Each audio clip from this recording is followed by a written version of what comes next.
Isaías 43.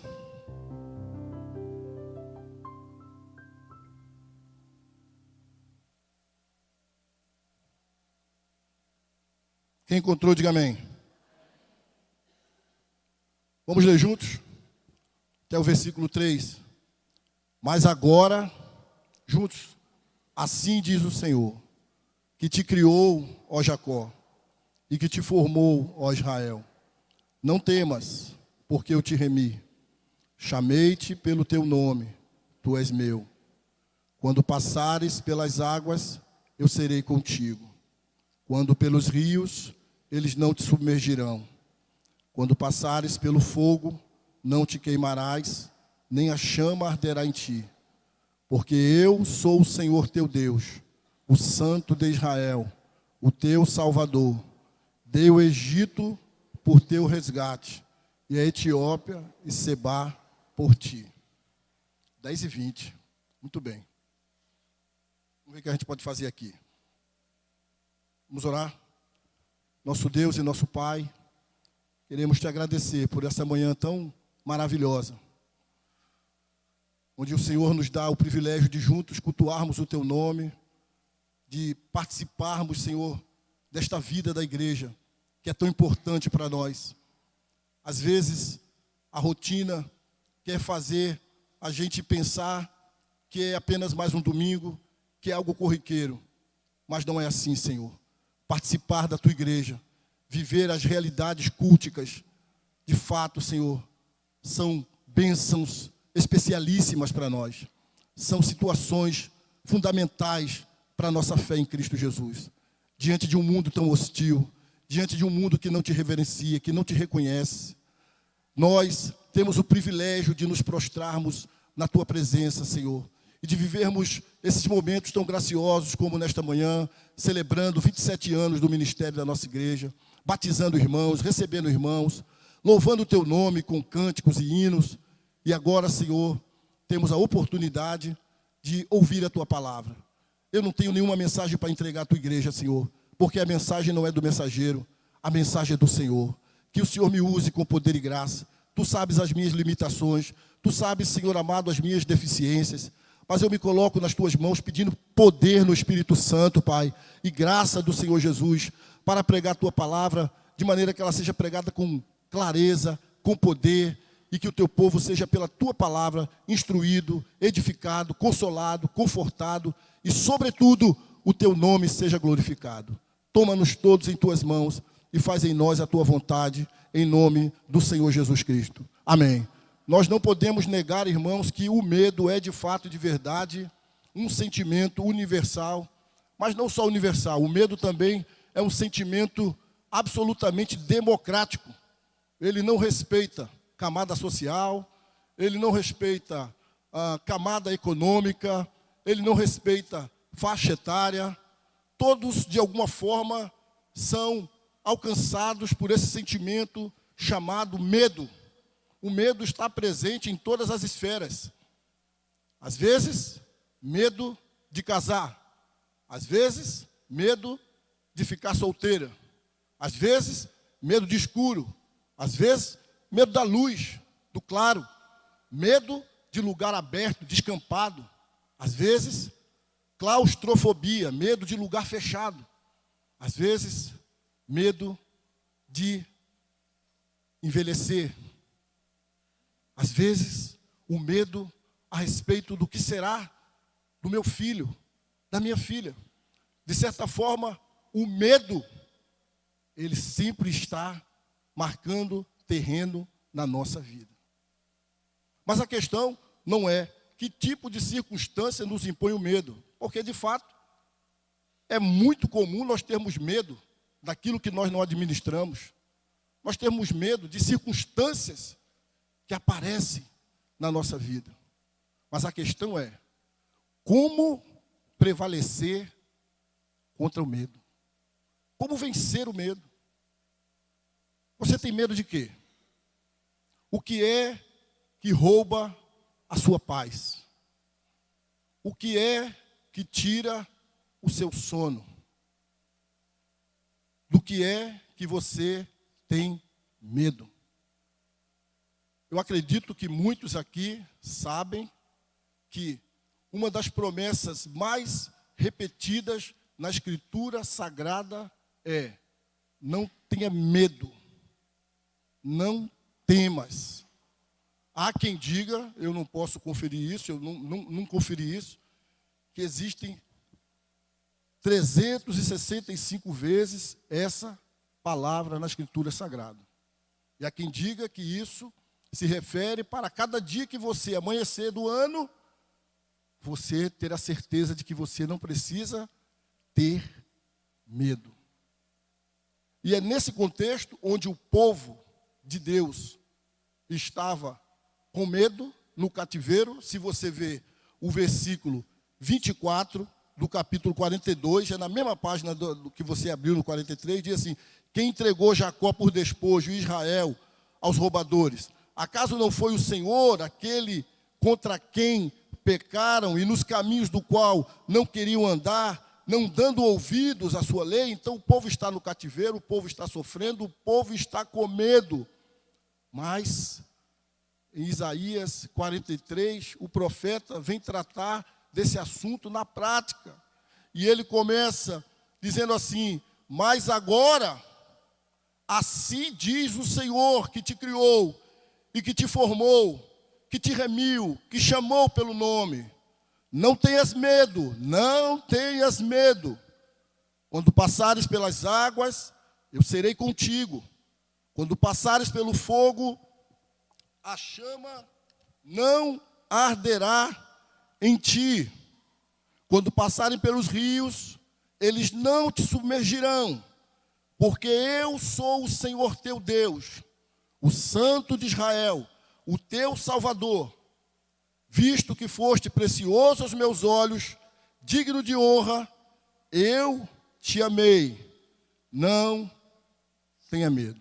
Portanto, meus irmãos, há aqui algumas lições preciosas para que nós possamos prevalecer contra o medo. O medo, ele tem um aspecto positivo, quando ele nos impede de adentrarmos em situações perigosas. Por exemplo, se você vê um pitbull solto na rua, eu acredito que você vai ter medo e que você não vai encarar o pitbull e que você vai desviar do caminho. E aí o medo funcionou como um mecanismo de segurança, de proteção da sua vida. Na nossa realidade do dia a dia, se existem algumas ruas ou algumas localidades que você diz assim: não passe ali tal hora, porque ali é perigoso.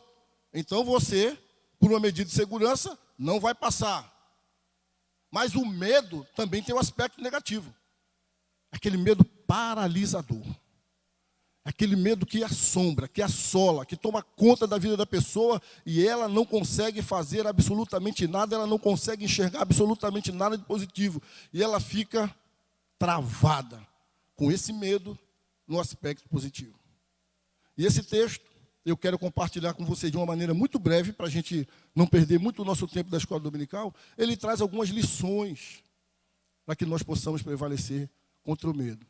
Então, depois de Isaías ter dito essas coisas, a primeira lição que eu quero trazer para vocês é: podemos prevalecer contra o medo porque Deus nos criou. Veja aí, ele diz assim: mas agora assim diz o Senhor que te criou. Querido, você não é obra do acaso. Você foi criado por Deus. Você não é uma anomalia pestilenta que faz mal ao mundo. Você foi criado por Deus e você foi criado à sua imagem e à sua semelhança. E é por isso que você tem valor. Você tem valor para Deus devido ao fato de Deus ter lhe criado e devido ao fato de Deus ter feito você à sua imagem e à sua semelhança. Ainda que você não tenha sido planejado ou até mesmo desejado pelos seus pais, o fato foi que Deus criou você e que Deus trouxe você à existência e que em cima da sua vida Deus tem propósitos para você, para a glória do nome dele. Portanto, uma maneira de nós prevalecermos contra o medo, segundo o que está dizendo o profeta Isaías, é nós termos a consciência de que nós não somos fruto do acaso, nós fomos criados por Deus. Amém, irmãos? Diga, eu fui criado por Deus. Em segundo lugar, nós podemos prevalecer contra o medo pelo fato do Senhor nosso Deus, Ele nos ter só apenas não criado a gente, mas Ele também nos formou. Eu repito, mas agora assim diz o Senhor que te criou, ó Jacó, e que te formou, ó Israel. E o Salmo 139 diz que o Senhor nos formou de maneira assombrosamente maravilhosa. Nós ainda éramos substância informe no ventre da nossa mãe e o Senhor já nos conhecia. Foi o Senhor quem determinou a cor da sua pele, a cor dos seus olhos. Foi o Senhor que determinou cada particularidade da sua vida. E desses 60 trilhões de células vivas que você tem no seu corpo, Ele tem conhecimento pleno. Ele tem conhecimento pleno de toda a sua vida, de toda a sua história, de todo o seu caminho, de todo o seu ser. Porque Ele foi o Deus que formou você. Um ser complexo, mas ao mesmo tempo um ser simples, que Ele conhece. Desde quando você era uma substância ainda informe e foi criado no ventre da sua mãe. Quantas vezes situações querem impor para a gente que nem Deus liga para nós. Eu quero dizer para você que eu e você, por conta da criação, temos as digitais de Deus na nossa vida. Foi Ele que nos criou, foi Ele que nos formou. Nós não somos frutos do acaso, nós somos frutos da criação e do amor de Deus. Posso ouvir um amém? Frutos da criação de Deus. Ele nos formou. Diga, Deus me formou. Mas Ele não só criou e formou, irmãos. O Senhor, como diz o texto, diz aqui, não temas, porque eu te remi, eu te comprei. E a gente pensar que nós fomos comprados, não por prata ou por ouro. Nós não fomos comprados pelo dinheiro. Nós fomos comprados pelo sangue precioso do Senhor Jesus Cristo. Nós pertencemos a Deus, porque lá na cruz, Jesus pagou pela minha vida, pagou pela sua vida, pagou pelo meu pecado, pagou pelo seu pecado. Ele está dizendo, eu te criei, eu te formei, eu te remi, ou seja, eu te comprei. Nós estávamos escravizados pelo pecado, mas agora nós somos absolutamente propriedade de Deus. E Ele vai dizer, em quarto lugar, conforme diz aqui, chamei-te pelo teu nome, tu és meu. Amém, irmãos? Nós temos um dono, nós temos um pai, nós temos um Deus vivo e todo-poderoso que cuida de nós. Você, esposa, viúva, divorciada, você tem um marido. Deus se apresenta para você como marido, Isaías 54. Você tem um pastor, membro dessa igreja, um pastor chamado Supremo Pastor. O Senhor é o nosso pastor, o Senhor é o nosso protetor, o Senhor é o nosso provedor, o Senhor é o nosso dono, o Senhor é o nosso criador. Foi Ele que nos formou, foi Ele que nos remiu, foi Ele que nos comprou. E Ele termina dizendo, mais uma razão para nós prevalecermos contra o medo. Ele nos chamou e Ele nos fez propriedade exclusiva do Senhor. Nós temos um dono, nós não somos fruto do acaso. Mas o fato de termos sido criados por Deus, de termos sido formados por Deus, de termos sido remidos, comprados por Deus, o fato de nós termos sido chamados por Deus e assim sermos propriedade exclusiva de Deus, não nos faz isentos de adversidades, de problemas, de dificuldades. Olhe para o texto, por favor, e vamos ler juntos o versículo número 2. Toda a igreja lendo o versículo número 2.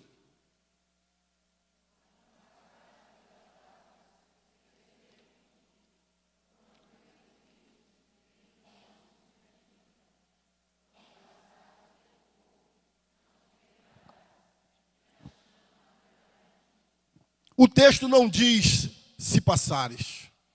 O texto diz para mim e para você, quando passares.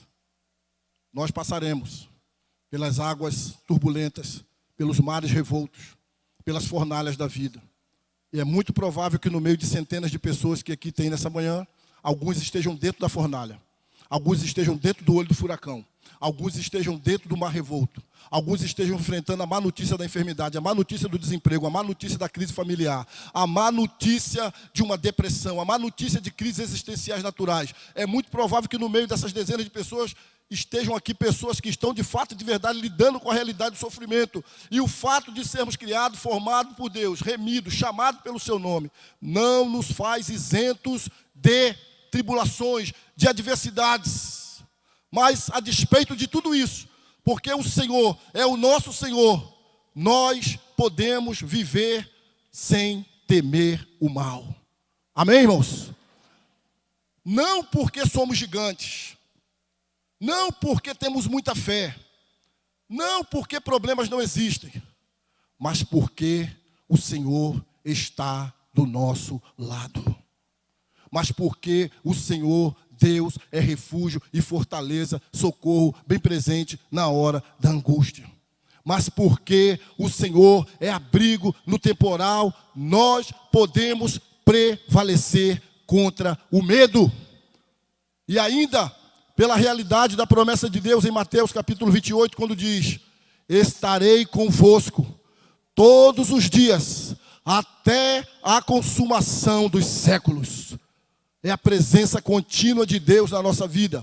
O Senhor não prometeu uma caminhada sem problemas. O Senhor não prometeu uma caminhada sem lágrimas. O Senhor não prometeu uma caminhada sem mar revolto, sem fornalha. Há mares revoltos, mas sobretudo há a presença do Deus Criador e Todo-Poderoso do nosso lado. Portanto, irmãos, diante das situações adversas e diante de tantas coisas que tentam nos impor o medo, a maneira de nós prevalecermos contra o medo é olhando para o Senhor e crendo que Ele nos criou, nos formou, nos remiu, nos chamou pelo nome e nos fez povo de propriedade exclusiva do Senhor. Não tenha medo, confie em Deus, porque Ele é o Deus presente, Ele é o Deus que socorre, Ele é o Deus que cuida, Ele é o Deus que age. E quando Ele age, ninguém pode impedir. Leia comigo o versículo 13 do mesmo capítulo. Por gentileza, todos juntos. Vamos ficar de pé? O louvor está presente. Amém. O louvor está presente. De pé, vamos ler o versículo 13. Bem forte, para quem passar lá no comércio, escute a gente lendo aqui que existe um Deus maravilhoso. Amém, igreja? Vamos ler bem forte. 43:13. Vamos todos juntos? Ainda antes que houvesse dia, eu era, e nenhum há que possa livrar alguém das minhas mãos. Agindo eu, quem o impedirá? Diga de novo: agindo eu, quem o impedirá? Aleluia! Ele continua agindo, Ele continua fazendo, Ele continua operando maravilhas em nome de Jesus. Essa semana eu estava orando por uma irmã que eu encontrei com ela na rua, e o Espírito Santo mesmo colocou aquela situação no meu coração: ore por ela, ore por ela. Eu comecei a orar por ela, pedindo a Deus, e com certeza muita gente orando por ela. E depois eu senti vontade também de passar esse mesmo versículo para ela. E ela disse: esse versículo é o meu versículo preferido na Escritura. E mais, eu não sabia de nada. Ela disse: pastor, eu e minha família estamos de posse de vitória. Aleluia! Ele continua agindo, irmãos. Ele continua operando. Você não é fruto do acaso. Você foi criado pelo Deus verdadeiro. Parentes, essa pregação, essa realidade é para todo aquele que está em aliança com Deus, como essas pessoas aqui nesta manhã, através de Cristo Jesus. Nós somos o novo Israel de Deus em Cristo Jesus. Então Deus estava falando para o povo de Israel. E agora Deus fala para aqueles que estão nele, através de Cristo Jesus. E para que essa promessa seja, pastor, eficiente na minha vida também, você precisa entrar em aliança com Deus, através de Jesus, aquele que foi à cruz, que deu a sua vida, para que todo aquele que nele crê não pereça, mas tenha a vida eterna. Deus nos abençoe.